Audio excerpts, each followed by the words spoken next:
Galileo's Strange Notions. 21 years after Copernicus died, a little boy named Galileo Galilei was born in Italy.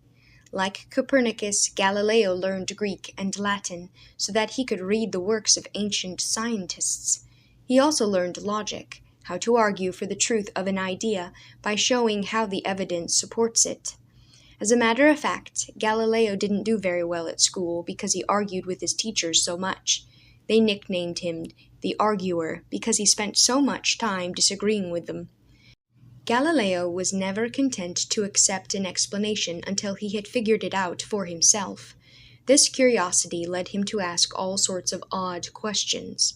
Once he was sitting in church, but instead of paying attention to the sermon, he was watching the big chandelier above his head. It swung back and forth, first in long, sweeping strokes, and then in shorter and shorter movements. Why did the chandelier slow down? What force was pulling on it? Another day, Galileo went up to the top of a famous tower in Pisa, Italy. The tower leaned to one side, so it was called the Leaning Tower of Pisa. He dropped 2 weights from the top of the tower. One weight was heavier than the other, and according to old theories about the way the universe worked, this heavier weight should have landed first, but both weights landed at about the same time. Why? Galileo thought that perhaps the same force was working on the chandelier and on the weights. He was right. Today we call this force gravity. Galileo's experiments led a later scientist, Isaac Newton, to make a theory about gravity and how gravity works. Galileo spent much of his time trying to figure out how things worked. He threw balls and measured how far they flew. He swung pendulums back and forth and tried to understand what laws made them move in certain directions.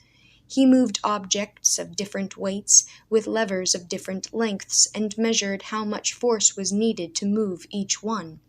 He shot cannonballs and figured out the angle of each cannonball's trip through the air. He dripped water from one cup into another and timed how many seconds it took each drop to form and fall.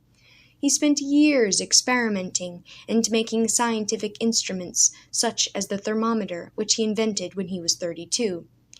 Galileo was one of the first modern scientists because he used the experimental method to find out how the world worked.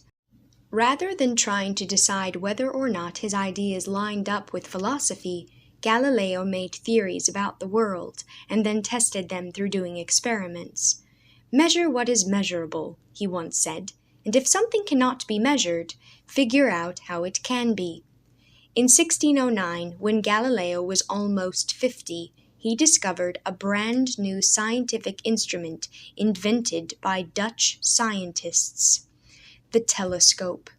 Telescopes had 2 lenses in them that made faraway objects seem very close. As soon as Galileo got his hands on a telescope, he pulled it apart and began to make it better. He made a telescope more powerful than any scientist had seen before. When he looked at the sky with his new telescopes, he discovered hundreds of new stars, and around the planet Jupiter, he saw something that no one had ever seen before: tiny moons going around and around and around the planet.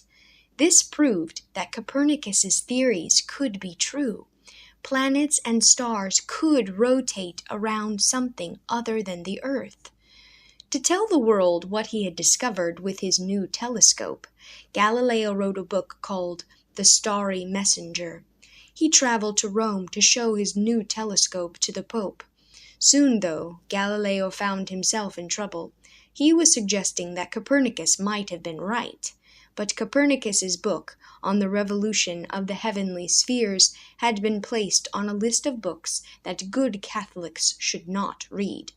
The Church insisted that the idea of the earth revolving around the sun denied man's place at the center of God's created order.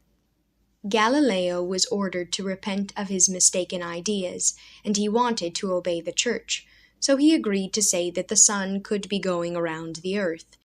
Even though he believed the Church to be wrong, he was unwilling to say in public that the leaders of his faith were making a mistake. but he did write a book about three imaginary scientists having an argument.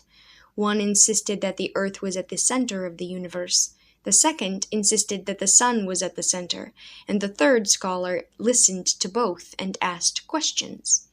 When this book was published, church leaders asked Galileo, "Why are you supporting the theory of Copernicus?"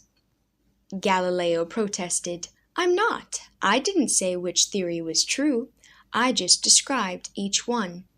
But his book was also added to the list of books that Catholics should not read. Galileo, who loved the church, was deeply saddened by this condemnation of his book. He didn't believe that his ideas proved any part of the Bible to be untrue. Instead, he thought that the priests who condemned his writings were misinterpreting the Bible. So he put all of his ideas into a new book called The Two Sciences. Galileo died not long after The Two Sciences was published. He did not live to see his theories accepted by the world, but today his discoveries are part of the study of physics. Physics is the study of why objects, like swinging chandeliers, falling weights, and orbiting moons, behave as they do. Because of Galileo's curiosity, the great modern scientist Albert Einstein called Galileo the father of modern physics.